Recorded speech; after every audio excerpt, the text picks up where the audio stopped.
এল ওবেইদ বর্তমানে সুদানের এক অবরুদ্ধ এবং ভুতুড়ে নগরীতে পরিণত হয়েছে। শহরটির চারপাশে শক্ত অবস্থান নিয়েছে rapid support forces RSF. Drone হামলা, গোলাবর্ষণ এবং সরবরাহ লাইনের সংকোচনের কারণে সাধারণ মানুষের জীবন ক্রমশ অস্থির হয়ে উঠছে। প্রায় 5 লাখ মানুষ এখন এক ধরনের বন্দিদশায় দিন কাটাচ্ছে।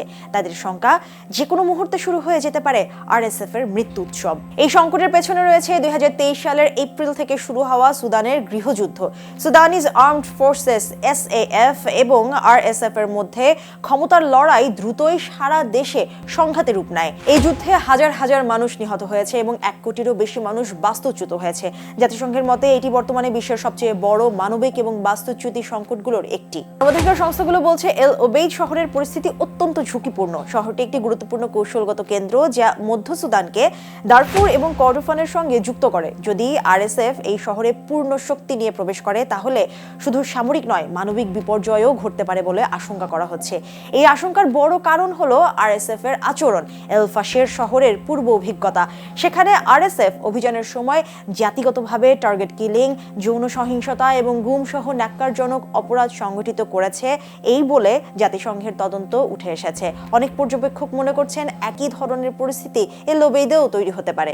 হিউম্যান রাইটস ওয়াচ এবং অন্যান্য আন্তর্জাতিক সংস্থা সতর্ক করে বলছে এল ওবেইদে যদি পূর্ণমাত্রার অভিযান শুরু হয় তাহলে তা গুরুতর যুদ্ধাপরাধ, এমনকি গণহত্যার ঝুঁকি তৈরি করতে পারে।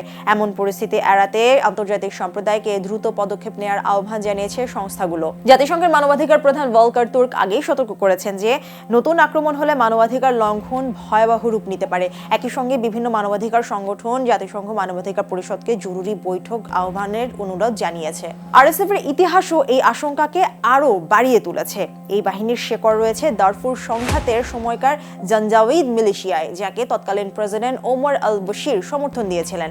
পরবর্তীতে এই বাহিনীর গুরুত্বপূর্ণ নেতা ছিলেন মোহাম্মদ হামদান দাগালো। 2013 সালে আরএসএফ আনুষ্ঠানিকভাবে স্বীকৃতি পাওয়ার পর এটি ধীরে ধীরে সুদানের সবচেয়ে শক্তিশালী আধা সামরিক শক্তিতে পরিণত হয়। 2023 সালের যুদ্ধ শুরু হওয়ার পর থেকে তারা দেশের বিভিন্ন অঞ্চলে ব্যাপক সহিংস অভিযানে জড়িয়ে পড়ে। আন্তর্জাতিক পর্যবেক্ষণ সংস্থা armed conflict location and event data project ACLED তথ্য অনুযায়ী আরএসএফ 2025 সালে বেসামরিক হত্যাকাণ্ডের ক্ষেত্রে বিশ্বের সবচেয়ে প্রাণঘাতী রাষ্ট্র বহির্ভূত গোষ্ঠীগুলোর একটি হিসেবে চিহ্নিত হয়েছে। তাদের বিরুদ্ধে জাতিগত সহিংসতা, শহর অবরোধ এবং বিচার বহির্ভূত হত্যার অভিযোগ রয়েছে। সব মিলিয়ে এল ওবেইদ এখন একটি মানবিক এবং নিরাপত্তা সংকটের কেন্দ্রবিন্দুতে রয়েছে। চলমান যুদ্ধ, অপরাধ পরিস্থিতি এবং আন্তর্জাতিক পর্যায়ের সীমিত প্রতিক্রিয়া সব মিলিয়ে শহরটির পরিস্থিতি দিনকে দিন আরও জটিল হয়ে উঠছে।